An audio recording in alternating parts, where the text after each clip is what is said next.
the collective unconscious. That's where the shadows exist. You could see that as the darkness of space. It's everywhere. It's all around us. It just is. And when we cast a shadow, it is inherently part of that darkness in that space. It's not us. So, and that's why it's important to recognize that you have the shadows. Don't identify with them.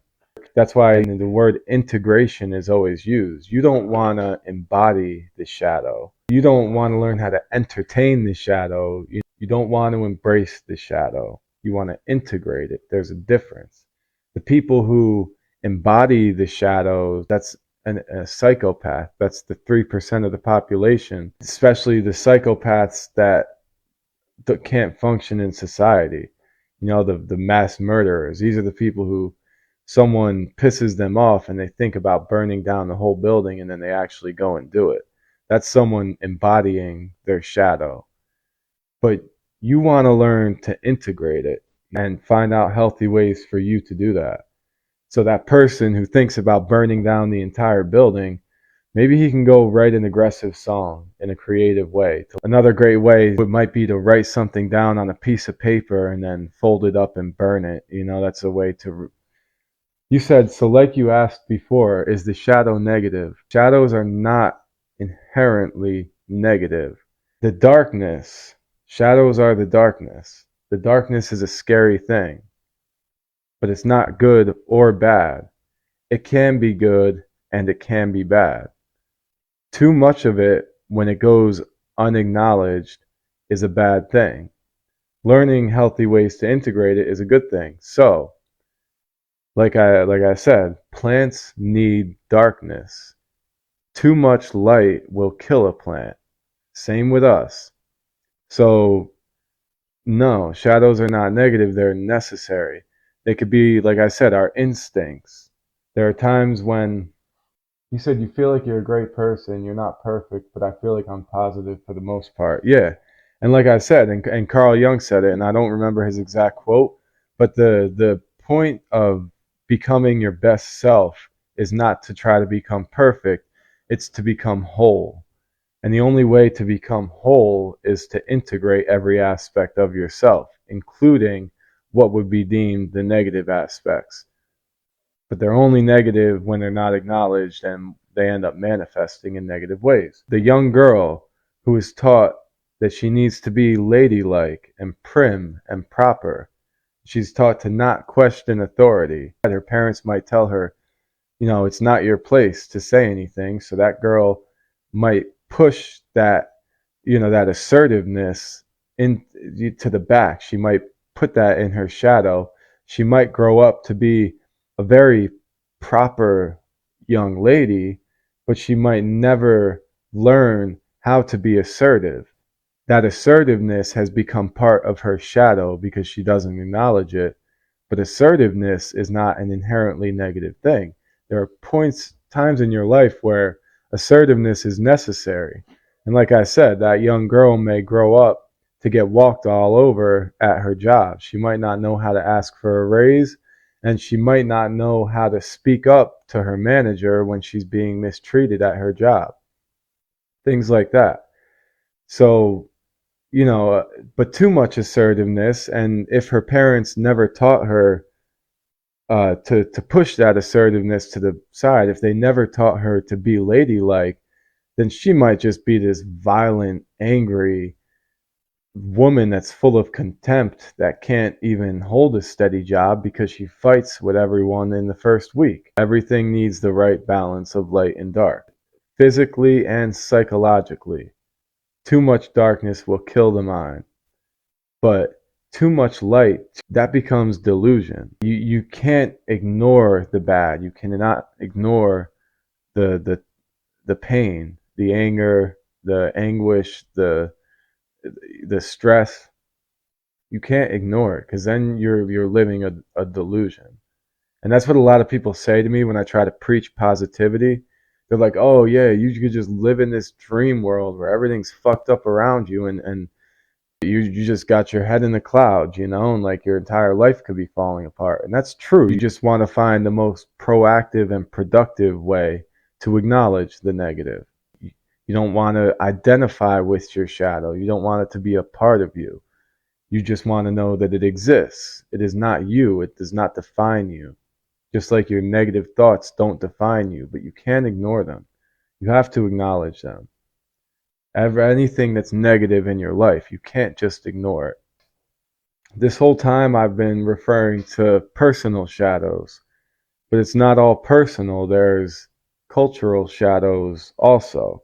There's ways that we deal with other people, and we deal in large groups of people, group versus group, where we have our societal shadows. Especially in large groups, when they don't learn how to integrate their shadow, that's what causes wars. That's what causes massive amounts of death and violence. I think of it like back in the schoolyard. We used to be able to go outside and have a good fight, like a fair fight, a good one-on-one. Is fighting bad? Generally, yes, but it doesn't always have to be. Fighting can be productive, and it can be. I've made some of the best friends of my life from, we fight, and then there's nothing else to do. We both gave it our all. It's over with. Why are we going to keep arguing?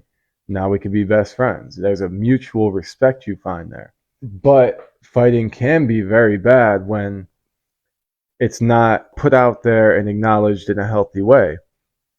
So what I noticed when we're younger, there's a lot of just like, all right, let's step outside one-on-one real quick, have a fair fight, and it's over with generally. And I've seen that with a lot of people. Most of us, we know that happens. You could do that. It's possible. And the issue is when things get said behind closed doors or across ways, and there's drama building up behind the scenes. That's the buildup of the shadow.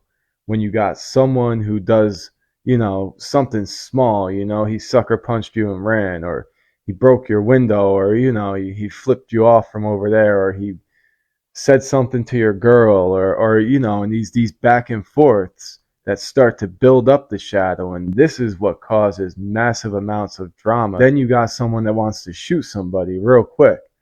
Didn't even get through the fist fight stage, a fair fist fight. He got jumped, and now it's become, they didn't find a healthy way to acknowledge their shadows. So it's building up, and it's going to spill over in an unhealthy way. So that's why I think there is something healthy about, like combat sports. I think boxing is great. I love MMA. I think that there's a lot that's healthy about that, and aggression is necessary. There's times when a man might need to fight, or a human being in general. So you can't ignore the fact that sometimes a punch is going to have to get thrown, or you're just going to get pushed over and walked on your whole life. And if you know how to stand your ground and you know how to throw a punch, then a lot of times you won't need to as much. You'll find that you don't even need to. But if you don't know how to, you're going to find yourself in more situations where you're going to wish you had to. I don't know if I'm making that clear, but it's the build up between large groups of people, the build up of the shadow, the drama. A great way to look at it is like in a relationship. And anyone who's been in a long-term relationship, I know they can relate to this. When you have something about your partner that bothers you, or something that is uncomfortable to talk about, it only gets worse when you don't acknowledge it, and when you keep pushing it to the back. Now, it's painful. Confronting your shadow is always painful, whether you're confronting your own shadow or in a group setting like this between couples. Confronting shadows is not a comfortable thing. Stepping into the darkness, darkness represents the unknown, mystery, it's dangerous inherently for us as humans. So that's why confronting your shadow is uncomfortable.